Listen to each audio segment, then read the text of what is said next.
बिस्मिल्लाहिर्रहमानिर्रहीम।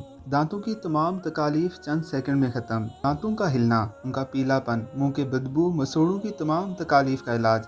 इस पाउडर के इस्तेमाल से आपके दांत लोहे की तरह मजबूत हो जाएंगे और मसूड़ों की तमाम तकालीफ भी दूर हो जाएंगी। समंदरी जाग 50 ग्राम लें, संगे जराहत 50 ग्राम लें, लौंग 10 ग्राम लें, काला नमक 10 ग्राम लें, फटकड़ी 10 ग्राम लें और सुहागा 25 ग्राम लें। सुहागे और फिटकड़ी को इस्तेमाल से पहले तवे या फ्राइंग पान में रोस्ट कर लें। अब इन सब चीज़ों को मिलाकर पीस लें, बारीक पाउडर बना लें। आपका टूथ पाउडर या मंजन तैयार है। इसको सुबह और रात को लाजमी इस्तेमाल करें। चाहें तो ब्रश के साथ या चाहें तो उंगली से दांतों पर लगाकर रगड़ें। कुछ अरसे बाकायदा इस्तेमाल से दांतों का हिलना बंद, मसूड़ों से खून और बदबू ख़त्म या दांतों का पीलापन भी दूर हो जाएगा।